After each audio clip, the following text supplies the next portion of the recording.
ముఖ్యంగా రాజమండ్రి నా మిత్రులైన మీరు మొదటి నుంచి అండగా నిలబడుతూ వచ్చారు. ప్రస్తుతం 2 తెలుగు రాష్ట్రాల్లో, ఉమ్మడి ఆంధ్రప్రదేశ్లో అత్యంత శ్రేయభిలాషులుగా సహాయ సహకారాలు అందించే ప్రాంతాల్లో నాకు రాజమండ్రి మిత్రులు కూడా ఉన్నారు. ఇది కీలకమైన ప్రెస్ మీట్గా భావించి అదే సహాయ సహకారాలు అందిస్తారని ఆశిస్తున్నాను. వారి సామాజిక, ఆర్థిక, రాజకీయ పరిస్థితుల మీద, వాళ్ళు ఎదుర్కొంటున్న సమస్యల మీద అధ్యయనం చేయడానికి జాతీయ స్థాయిలో కేంద్ర ప్రభుత్వం చేత నియమించబడ్డ గౌరవ దేశ మాజీ చీఫ్ జస్టిస్ కేజీ బాలకృష్ణన్ గారి ఆధ్వర్యంలో ఏర్పడ్డ కమిటీ నివేదిక గడువును మరో 3 నెలల నుంచి 6 నెలల వరకు పెంచాలని నేను కేంద్ర ప్రభుత్వానికి విజ్ఞప్తి చేస్తున్నా, గుర్తు చేస్తున్నా. ప్రస్తుతం కేంద్ర ప్రభుత్వం 2022లో దళిత క్రైస్తవుల అంశాన్ని అధ్యయనం చేయడానికి 2022 అక్టోబర్లో బాలకృష్ణన్ కమిషన్ ఏర్పాటు చేయడం జరిగింది. ఆ గడువు ముందు 2 సంవత్సరాలు ఇచ్చిన తర్వాత 1 సంవత్సరం అదనంగా కోరడం, మరో 6 నెలలు అదనంగా కోరడం, ప్రజెంట్ మరో 2 నెలలు కోరడంతో ఆ గడువు జూన్ 10తో ముగుస్తుంది. అంటే ఇంకా కేవలం 10 రోజులు మాత్రమే ఉన్నది. మేము కేంద్ర ప్రభుత్వానికి విజ్ఞప్తి చేస్తున్నాం, ఈ గడువు మరో 3 నెలలు నుంచి 6 నెలలు పెంచాలని కోరుతున్నాం. అదే సమయంలో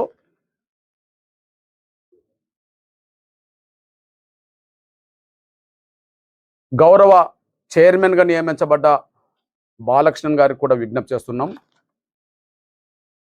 మీరు గతంలో ఎట్లయితే గడువు కావాలని కోరుకున్నారో మరో 3 నెలలు గడువు కోరాలని, 6 నెలలు కూడా కోరాలని చెప్పి బాలకృష్ణన్ గారికి కూడా మేము విజ్ఞప్తి చేస్తున్నాం.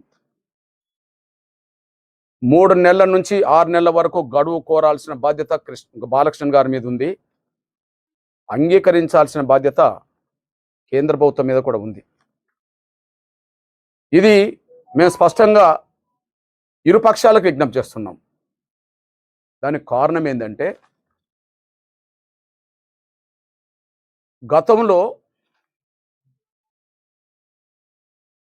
కేంద్ర ప్రభుత్వం నుంచి మొదలుకుంటే వివిధ రాష్ట్ర ప్రభుత్వాలు నియమించిన కమిషన్లన్నీ, ముఖ్యంగా దళిత క్రైస్తవుల అంశం మీద నియమించబడ్డ కమిషన్లన్నీ, ఇతరత్ర బలహీన వర్గాల కోసం నియమించబడ్డ కమిషన్లన్నీ, దళితులు మతం మార్చుకున్నప్పటికీ వారి సామాజిక స్థితిగతిలో మార్పు రాలేదని, వాళ్ళ పట్ల వివక్షత పోలేదని, వాళ్ళ వెనుకబాటుతనం కొనసాగుతుందని, అందువల్ల మతం మారినప్పటికీ వాళ్ళ సామాజిక స్థితిగతులు మారలేదు కనుక ఖచ్చితంగా వాళ్ళను ఎస్సీలుగా గుర్తించే విధంగా ఆర్టికల్ 1950లో ఏదైతుందో ఆర్డర్లో సవరణ తీసుకురావాలని చెప్పి కమిషన్లన్నీ స్పష్టం చేసినాయి. ఇప్పటికీ ఈ దేశంలో మొట్టమొదటి నియమించబడ్డ, కేంద్ర ప్రభుత్వం చేత నియమించబడ్డ కాలేకర్ కమిషన్ నుంచి మొదలుకుంటే మండల్ కమిషన్ వరకు, సచార్ కమిషన్ మొదలుకుంటే justice Ranganath commission, Mishra commission వరకు కేంద్ర ప్రభుత్వం చేత నియమించబడ్డ కమిషన్లన్నీ, వివిధ రాష్ట్రాల్లో నియమించబడ్డ కమిషన్లన్నీ, కేరళలో 1965లోనే 55లో కేంద్రంలో కాలేకర్ కమిషన్ వేస్తే 65లోనే ఈ అంశం మీద కేంద్రంలో పిల్లై కమిషన్ వేసింది కేరళ ప్రభుత్వం. ఆ విధంగా ఒక రాష్ట్రంలో తమిళనాడులో కానీ ఉమ్మడి ఆంధ్రప్రదేశ్లో కానీ కేంద్రంలో కానీ ఎన్నో ప్రభుత్వాలు కమిషన్లు వేసినాయి. రాష్ట్ర ప్రభుత్వాలు వేసిన కమిషన్లు కావచ్చు, కేంద్ర ప్రభుత్వాలు వివిధ అంశాల మీద వేసిన కమిషన్లు అన్ని కూడా దళిత క్రైస్తవులకు ఎస్సీ హోదా ఉండాల్సిందే. వాళ్ళు మతం మారినా వాళ్ళ సామాజిక స్థితిగతుల్లో మార్పు రాలేదు, సమాజం వాళ్ళని చూసే చూపులో మార్పు రాలేదు, వాళ్ళ పట్ల వివక్షత పోలేదు, కొనసాగుతుంది. కాబట్టి ఖచ్చితంగా రాష్ట్రపతి ఆర్డర్ ఏదైతే 1950 ఉందో, దళితులు మతం మార్చుకుంటే, హిందూ మతం కాకుండా వేరే మతం మార్చుకుంటే ఎస్సీ హోదా, ఎస్సీ ప్రయోజనాలు పొందలేరని చెప్పి ఏదైతే ఆర్డర్ వచ్చిందో ఆ ఆర్డర్ను సవరించాలనేది, ఆర్డర్ తప్పు అని చెప్పి ఈ దేశంలో నియమించబడ్డ కమిషన్లన్నీ స్పష్టం చేసినాయి. ఇప్పుడు చివరిగా వచ్చిన కమిషన్ పేరు మీ అందరు తెలుసు, జస్టిస్ రంగనాథ్ మిశ్రా కమిషన్. అది యూపీఏ ప్రభుత్వంలో 2005లో నియమిస్తే 2007లో ఆ నివేదికనిచ్చాడు. 2005లో యూపీఏ ప్రభుత్వం నియమిస్తే 2007లో ఆ నివేదిక ఇచ్చాడు. మొట్టమొదలు 55లో నియమించబడ్డది కాలేకర్ కమిషన్, 2005లో నియమించబడ్డది జస్టిస్ రంగనాథ్ మిశ్రా కమిషన్. అది మొదటిది అనుకుంటే ఇది చివరిది అనుకుంటే, 55లో నియమించబడ్డ కమిషన్ అదే చెప్పింది, 2005లో నియమించబడ్డ జస్టిస్ రంగనాథ్ కమిషన్ కూడా అదే చెప్పింది. దాన్ని ప్రస్తుత ప్రభుత్వం ఆమోదించకుండా ఆనాడు పెండింగ్లో పెట్టింది యూపీఏ ప్రభుత్వమే, కానీ దాన్ని తిరస్కరించింది ప్రజెంట్ ఎన్డీఏ ప్రభుత్వం. కమిషన్ నివేదికను తిరస్కరించింది. ఆనాడు జస్టిస్ రంగనాథ్ కమిషన్, మిశ్రా కమిషన్ను తిరస్కరించలేదు యూపీఏ ప్రభుత్వం, పెండింగ్లో పెట్టింది. అది ధైర్యం చేసి ముందుకెళ్ళలేకుండా పోయింది. కానీ ఈ ప్రభుత్వం, గౌరవ ప్రధానమంత్రి నరేంద్ర మోడీ గారి అధీనంలో ఉన్న ప్రభుత్వం దాన్ని తిరస్కరించింది. దాన్ని తిరస్కరించడానికి ప్రధాన కారణంలో ఒక కారణం చెప్పింది. దాన్ని తిరస్కరించడానికి ప్రధాన కారణాల్లో ఒక ప్రధాన కారణం చెప్పింది. నేను చెప్పిన 3 కారణాల్లో మొదటి కారణం గురించే మాట్లాడుతున్నా.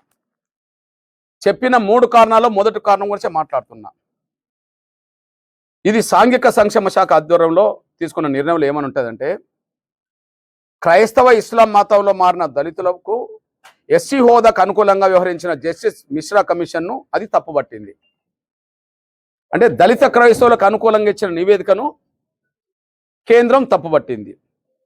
తప్పుబట్టి ఏమంటదంటే, క్షేత్రస్థాయి అధ్యయనాలపై ఆధారపడనందున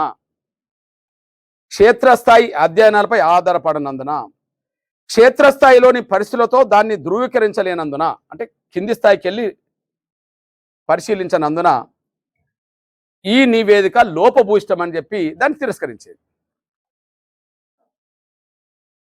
పత్రిక మిత్రులందరికీ అర్థమైంది.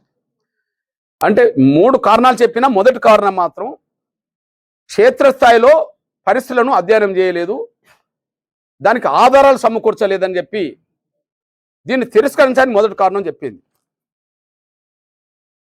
రంగనాథ్ మిశ్రా కమిషన్ 2005లో వేస్తే నియమించబడితే 2007లో నియమించింది. మీ దృష్టికి తీసుకొస్తున్న జస్టిస్ రంగనాథ్ మిశ్రా కమిషన్ మొదటి 13 నెలల్లోనే 28 రాష్ట్రాలు, 3 కేంద్ర ప్రభుత్వ పాలిత ప్రాంతాలను సందర్శించింది. ఇది అఫీషియల్గా రికార్డ్.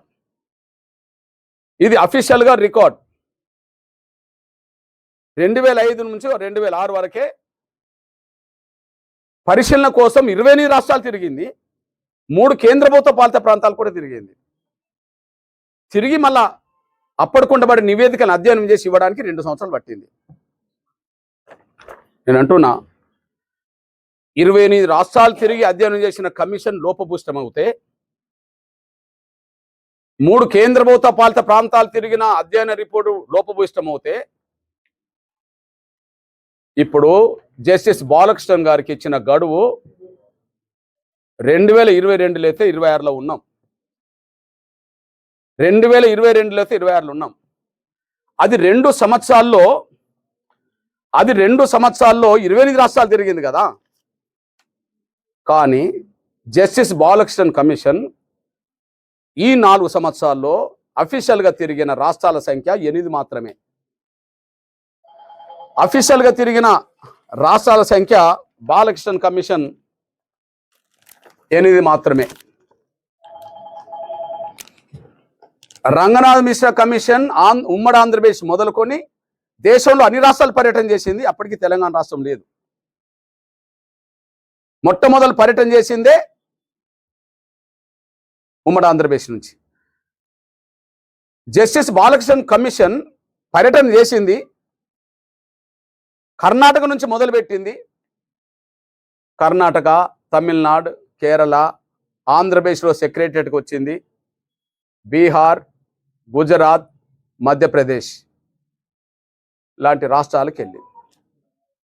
ఇప్పుడు ఈ 4 ఏళ్లలో బాలకృష్ణ గారు ఎన్ని రాష్ట్రాలు తిరిగిండు, ఎన్ని రాష్ట్రాలు అధ్యయనం చేసిండు? మినిమం 8 కంటే మించట్లేదు. 28 రాష్ట్రాలు తిరిగి అధ్యయనం చేసి ఇచ్చిన రిపోర్టు లోపభూయిష్టమవుతే, అది క్షేత్రస్థాయిలో అధ్యయనం సరిగా చేయలేదని చెప్పి మీరు దాన్ని తిరస్కరిస్తే, మరి 8 రాష్ట్రాలు తిరిగిన బాలకృష్ణ కమిషన్ నివేదిక 10 లోపిస్తే అది లోపభూయిష్టం కాకుండా సక్రమం అవుతుందా? అది లోపభూయిష్టం కాకుండా అది సక్రమం అవుతుందా? అందువల్ల మేము కోరుతున్నాం. అందువల్ల మేము మరో 3 నెలలు, మినిమం 6 నెలలు గడువు పెంచుకోవాలని కోరుతున్నాం. ఇప్పుడు గడువు పెంచాలని చెప్పి గతంలో బాలకృష్ణ గారే కోరిండు కదా కేంద్రాన్ని.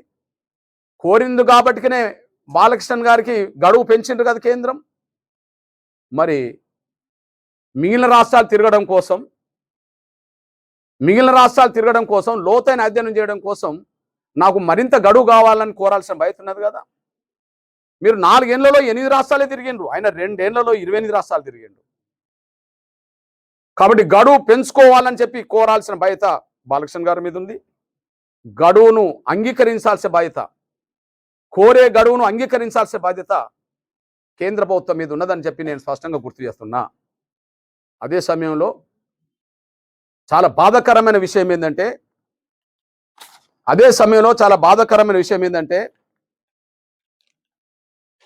మీ సోదరుడిగా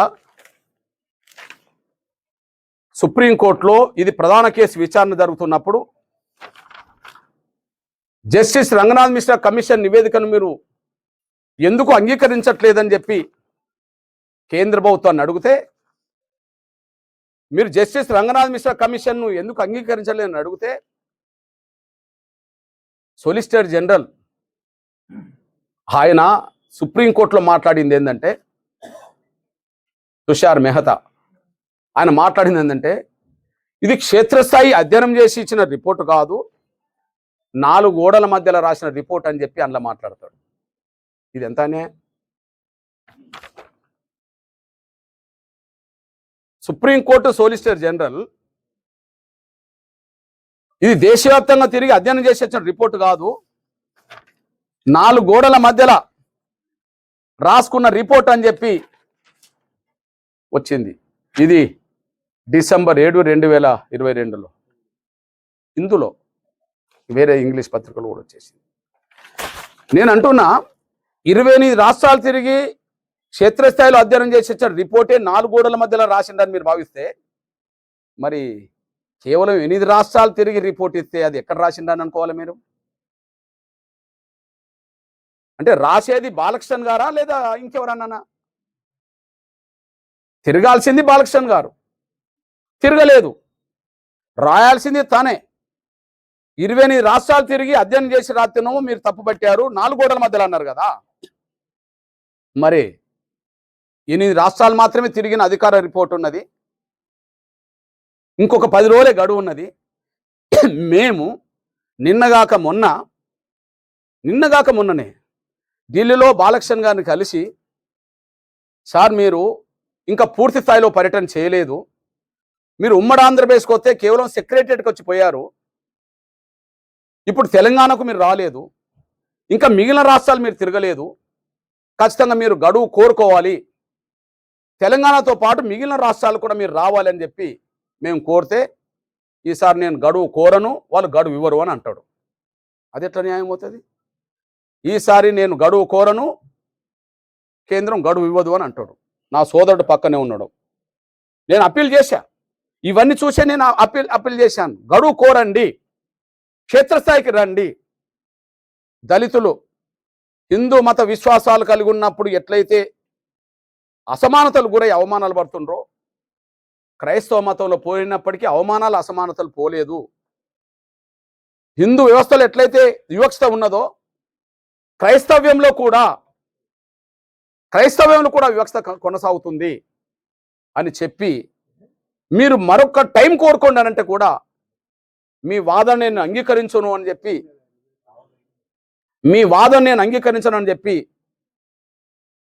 ఆయన నిర్దిష్టంగా తిరస్కరించడం జరిగింది. అంటే మా అభిప్రాయాలు కూడా సరిగ్గా వినడానికి సిద్ధంగా లేని పరిస్థితిలో, దేశవ్యాప్తంగా తిరగడానికి సిద్ధంగా లేని పరిస్థితిలో డాక్టర్ బాబాసాహెబ్ అంబేద్కర్, బాబు జగ్జీవన్ రాములు, గాంధీతో పాటు మతం మారినా కుల వ్యవస్థ పోదని చెప్పి నిర్దిష్టంగా పేర్కొన్న సందర్భాలు, తేదీలతో ఆయన పెడితే, గాంధీ గారిని ఉద్దేశించి ఆయన మాట్లాడిన మాట ఏంటంటే, మీరు గాంధీ పేరు ఉటంకిస్తుండ్రు కాబట్టి గాంధీ ఏమన్నా రాజ్యాంగమా, ఆయన చెప్పింది వేదమా అన్నట్టుగా మాతో మాట్లాడాడు. విన్నాడు, గాంధీ ఏమన్నా రాజ్యాంగమా, ఆయనది ఏమన్నా వేదమా, ఆయన చెప్పింది మేము అనుసరించాలా అని మాట్లాడినాడు. గాంధీ గారిని, అంబేద్కర్ గారిని, జగ్జీవన్ రామ్ గారిని గౌరవించకపోతే ఇంకెవరిని గౌరవిస్తాం ఈ దేశంలో? స్వాతంత్రం సాధించిన మహాత్మా గాంధీ, రాజ్యాంగం రాసిన అంబేద్కర్, దళితుల పక్షాన పోరాటం చేయడమే కాకుండా ఉప ప్రధానమంత్రి స్థాయికి ఎదిగిన బాబు జగ్జీవన్ రాములు, మతం మారినప్పటికీ కుల వివక్షత పోదు, ఈ దేశంలో మతం కంటే కులం ప్రభావం ఎక్కువ కనిపిస్తుందని చెప్పి గాంధీ మాట్లాడిన మాటలు ఆయన పత్రికల్లోనే, హరిజన పత్రికలోనే రాయబడ్డాయి. అది కూడా మేము ఆధారాలు చూపించాం. డాక్టర్ బాబాసాహెబ్ అంబేద్కర్ ఈ రాష్ట్రపతి ఆర్డర్కి ఎట్లా వ్యతిరేకమో, ఆయన ఏ సందర్భంలో దాన్ని వ్యతిరేకిస్తూ మాట్లాడాడో ఆధారాలను నేను ముందు పెట్టాం. డాక్టర్ బాబు జగ్జీవన్ రామ్ ఉప ప్రధాని హోదాలో హైదరాబాద్ వచ్చినప్పుడు 79లో ఏం మాట్లాడిండో హిందూ పత్రికల్లో వచ్చిన వార్తలు చెప్పేశాం. మేము కమిషన్ నివేదికలు స్పష్టం చేసిన, పెద్ద మహనీయుల అభిప్రాయాలను మేము ముందుకు తీసుకొచ్చిన, మేము పడుతున్న బాధలు కష్టాలు ఏందో స్పష్టంగా ఆధారాలతో వివరించిన, కనీసం మా మాటలు వినడానికి ఆయన సిద్ధంగా లేడంటే, ఇక గడువు కోరేది లేదని చెప్పి ఖచ్చితంగా అంటుండంటే, మాకు ఆయన ఇచ్చే నివేదిక మీద న్యాయబద్ధంగా ఇస్తాడనే నమ్మకం మేము కోల్పోవడానికి దారితీసింది. ఇట్లాంటి పరిస్థితిలో ఆయన క్షేత్రస్థాయికి వస్తే వాస్తవాలు ఏందో తెలుసుకోవడానికి ఇప్పటికైనా ఉపయోగపడుతుందని, మేము మరిన్ని ఆధారాలు ఆయన ముందు పెట్టడానికి దారితీస్తుందని, తద్వారా గత కమిషన్ నివేదికల్లో ఏ సత్యమైతున్నదో ఆ సత్యాన్ని ఈ కమిషన్ కనుమరుగు చేయకుండా దారితీస్తుందని, లేకపోతే సత్యాలను పక్కకు పెట్టి అసత్యాలనే మళ్ళీ ఇక్కడ ముందుకు తీసుకొచ్చి దళిత క్రైస్తవులకు అన్యాయం చేసే ప్రమాదం ఉన్నదని చెప్పి మేము భావిస్తున్నాం. మేము భావించడం వల్లనే గడువు పెంచాలని కోరుతున్నాం. గడువు పెంచాలని చెప్పి కేంద్రాన్ని కోరాల్సిన బాధ్యత ఖచ్చితంగా బాలకృష్ణ గారి మీద ఉన్నది. ఎందుకంటే అది ఆయనకు నైతిక బాధ్యత. 28 రాష్ట్రాలు తిరిగిన రంగనాథ్ మిశ్రా కమిషన్నే పక్కకు పెట్టేశారు. లోతైన అధ్యయనం జరగలేదు, క్షేత్రస్థాయి లేదని చెప్పి. మరి 8 రాష్ట్రాలు తిరిగి కమిషన్ నివేదిక ఇస్తే అది అధ్యయనం అనబడదు, కేవలం వాళ్ళ ఇష్టానుసారంగా రాసుకోవడానికి దారితీస్తుంది. కాబట్టి దాన్ని మేము అంగీకరించమని కూడా మేము స్పష్టం చేస్తూ, దయచేసి డాక్టర్ బాబాసాహెబ్ అంబేద్కర్ ఆలోచనకు అది విరుద్ధం అని నేను చెప్తున్నా. డాక్టర్ బాబాసాహెబ్ అంబేద్కర్ ఆలోచనకు అది విరుద్ధం. మేము స్పష్టంగా భవిష్యత్ రోజుల్లో మరిన్ని ఆధారాలు సమీకరిస్తున్నాం. ఆర్డర్కు 1950లో వచ్చిన ఆర్డర్కు రాజ్యాంగానికి ఎట్లా వ్యతిరేకమో, ఆర్డర్ కొన్ని వర్గాల మీద ఎట్లయితే వివక్షత చూపెడుతున్నదో, అది డాక్టర్ బాబాసాహెబ్ అంబేద్కర్ ఎన్ని సందర్భాల్లో ఎక్కడెక్కడ మాట్లాడిండో, అది పార్లమెంట్లో ఎట్లా మాట్లాడిండో, రాజీనామా చేసే సమయంలో ఏం మాట్లాడిండో, రాజీనామా చేసిన తర్వాత దేశం తిరుగుతూ ఏం మాట్లాడిండో, అదే సమయంలో చర్చలు జరుగుతున్నప్పుడు ఏం మాట్లాడిండో అవన్నీ ఆధారాలు సమకూర్చే కమిషన్ ముందుకు వెళ్ళబోతున్న సమయంలో కమిషన్ గడువు కోరకపోతే మాకు అన్యాయం జరిగే ప్రమాదం ఉన్నది. కమిషన్ గడువు కోరితే మరిన్ని ఆధారాలు ఆయన ముందు సమకూర్చే అవకాశం ఉంది. కాబట్టి గడువు పెంచాల్సిన బాధ్యత కేంద్రానికి ఉన్నది, పెంచమని కోరాల్సిన బాధ్యత బాలకృష్ణ గారికి ఉన్నది అనే విషయం కూడా గుర్తు చేస్తున్నాం. ధన్యవాదాలు. న్యాయం వైపే నిలబడతాం, అవతల వైపు ఎవరున్నారనే విషయం మేము చూడం. కావచ్చు అదొక అంశం. అదొక అంశం. ఇది 100 ఏళ్ల బట్టి ఉన్న అంశం. మనం సైమన్ కమిషన్ గురించి మాట్లాడతాం. సైమన్ కమిషన్ వచ్చింది 1928లో.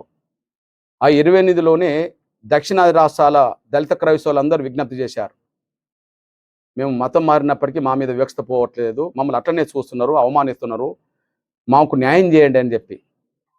అంటే ఈ సబ్జెక్టు 28 నుంచి ఉన్నదంటే 100 ఏళ్ళు దాదాపు. 100 ఏళ్ళ బట్టి ఉన్న సమస్యను ఇప్పుడు దాన్ని ఒక కొలికి తీసుకొచ్చే ప్రయత్నంలో ఎంతోమంది మహనీయులు మాట్లాడారు. చెప్పాను కదా, నాకు తెలిసి దళిత క్రైస్తవుల అంశాన్ని దళిత క్రైస్తవుల నుంచి ఎదిగిన నాయకుల కంటే దళితేతర హిందూ సమాజం నుంచి ఎదిగిన మహనీయులే ఎక్కువ మంది గట్టిగా మాట్లాడారు. అందులో దళిత లీడర్లు కూడా ఉన్నారు. ఉదాహరణకు దళిత నాయకుల్లో పేరు గల్లోలు ఎవరు? అంబేద్కర్. ఆయన 5-6 సందర్భాలు ఎక్కడెక్కడ మాట్లాడినో ఆధారాలు ఉన్నాయి. అంబేద్కర్ తో ఎవరు ఉన్నారు? బాబు జగ్జీవనం పేరు. బాబు జగ్జీవనం ఎక్కడ మాట్లాడిన రుజువులు ఉన్నాయి. ఆయన హిందువునే. డాక్టర్ బాబాసాహెబ్ అంబేద్కర్ బౌద్ధ మతం స్వీకరించింది అక్టోబర్ 14, 56లో కదా. అంతకుముందు అంతా హిందువే కదా. మరి ఆయన వివక్ష గురించి మాట్లాడడం జరిగింది. ఆ తర్వాత మనకు రామ్విలాస్ పాస్వాన్ వస్తాడు. రామ్విలాస్ పాస్వాన్ ఎక్కడెక్కడ మాట్లాడిండి, ఎట్లా లేఖలు పెట్టిన రుజువు అవుతుంది. తర్వాత మన అందరికీ గుర్తొచ్చేది మాయావతి గారు వస్తారు. మాయావతి గారు ఎక్కడ మాట్లాడిండి, ఎక్కడ లెటర్ రాసిండో రుజువు అవుతుంది. అదే సమయంలో ప్రకాష్ అంబేద్కర్ మనమడు, లేదా రామ్దాస్ అథవాలే ప్రస్తుతం కేంద్ర మంత్రిగా ఉన్నాడు. అదే సమయంలో మాజీ ముఖ్యమంత్రిగా బీహార్ నుంచి ఎదిగిన ఒక పెద్ద ఆయన ఉన్నాడు, మాంజీ. ఇప్పుడు ఆయన కేంద్ర మంత్రి ఉన్నాడు. దళిత నాయకత్వం నుంచి ఎదిగిన ప్రతి ఒక్కరూ క్రైస్తవులు కాదు. ఇప్పుడు చెప్పిన పేర్లు క్రైస్తవులు ఏం కాదు. అయినప్పటికీ దళిత వర్గాల నుంచి ఎదిగిన వాళ్ళు కాబట్టి మేము మతం ఎక్కడ మార్చుకున్నా వివక్ష మాత్రం పోలేదని చెప్పడానికి వాళ్ళు ఉన్నారు. మహాత్మా గాంధీ నుంచి మొదలుకుంటే దేశంలో ప్రముఖులందరూ మాట్లాడిన రికార్డు ఉన్నాయి. దాదాపు ఒకే సందర్భంలో 350 నుంచి 400 మంది పార్లమెంట్ మెంబర్లు లేఖలు ఇచ్చిన సందర్భాలు ఉన్నాయి. క్యాబినెట్ దాకా వచ్చి బిల్లు ఆగిపోయిన సందర్భాలు ఉన్నాయి. అంటే ఎంతో మంది మహనీయులు ఈ ప్రయత్నం చేశారు, వాళ్ళ ప్రయత్నం. కానీ ఈ సమయం ఇప్పుడు వచ్చింది. మళ్ళా మా ప్రయత్నం వాళ్ళ దారిలో ఉండాలి కాబట్టి ఆ దారిలో మరింత శక్తివంతంగా మా పాత్ర పోషిస్తాం. న్యాయం జరిగేంత వరకు ముందుకు తీసుకెళ్తాం. అవతల వాళ్ళు దీన్ని అంగీకరిస్తారా లేదంతో మాకు సంబంధం లేదు. ఇది న్యాయమా కాదనే సంబంధం మాకు ముఖ్యం. ఇప్పుడు మిగతా 2 పాయింట్లు మీరు చెప్పలేదు, అవి ఏంటి? తిరస్కరించడానికి 3 కారణాలు చెప్పారు కదా, అందులో ఫస్ట్ పాయింట్ నేనేంటంటే ప్రధాన కారణం చెప్పింది అది కదా. భారతదేశంలోని సామాజిక వాతావరణంపై జస్టిస్ మిశ్రా కమిషన్ సంకుచిత దృష్టితో వ్యవహరించిందని, ప్రభుత్వం ఎస్సీలుగా జాబితా చేయబడిన కులాలపై ఈ చేరిక చూపే ప్రభావాన్ని పరిగణలోకి తీసుకోవడం విఫలమైందని చెప్పింది. వివక్షత అటున్నది ఇటున్నది, ఇక విఫలమైంది ఏంది? హిందువులు ఉన్న వివక్షత ఉన్నది, క్రైస్తవులు ఉన్న వివక్షత ఉన్నది, ఎక్కడున్న వివక్షత ఉన్నది. అది విఫలమైంది ఏమున్నది? అందుకనే ఇది పెద్ద కారణమని నేను అనుకోవట్లేదు. దానికి కారణం చూపెట్టింది, లోతైన అధ్యయనం చేయలేదని కారణం చూపెట్టింది అనే విషయం చెప్తున్నాను. 3వ పాయింట్ చెప్తున్నాను. రిజర్వేషన్లు మరియు షెడ్యూల్ కులాల గుర్తింపు యొక్క ఉద్దేశం సామాజిక మరియు ఆర్థిక వెనుకబాటుకు అతీతమైనది అంటుండ్రు. అంటే రిజర్వేషన్లు ఇచ్చిందే సామాజిక ఆర్థిక వెనుకబాటు, విద్యా వెనుకబాటుకి ఇచ్చేసింది. కానీ అది దానికి అతీతమైందని ఇలా భావిస్తున్నారు. అతీతమైంది అంటే ఏందిగా మళ్ళీ మతం కోణం తీసుకురావడం, అంతే కదా. ఇది ఎట్లా న్యాయం అవుతుంది? పార్లమెంట్లో అంబేద్కర్ రాజ్యాంగం రాసిన సమయంలో ఆర్టికల్ 341లో ఎక్కడ కూడా మత ప్రస్తావన లేదు కదా. దళితులకు రిజర్వేషన్లు ఇచ్చే అంశం సామాజిక వెనుకబాటు, విద్యా వెనుకబాటు అనేది ప్రధానం కదా. కాబట్టి సామాజిక వెనుకబాటు, విద్యా వెనుకబాటుకు మతానికి సంబంధం లేదు కదా ఇక్కడ. ఇప్పుడు దానికి అతీతంగా చూడాలంటున్నారు కదా. ఇవన్నీ మళ్ళీ పరిశీలనలోకి రావాలంటే ఏం జరగాలి? కొంతకాలం మళ్ళీ గడువు పెంచుకోవాలి కదా. మాలాంటి వాళ్ళు అభిప్రాయం చెప్పాలి కదా. కాబట్టి మా అభిప్రాయం స్పష్టంగా చెప్పడం కోసం, ఆధారాలు ఆయన ముందు పెట్టడం కోసం గడువు పెంచాలి. తెలంగాణతో పాటు ఇప్పటి వరకు తిరగని ఏ రాష్ట్రాలు పర్యటన చేయాలని మేము కోరుతున్నాం.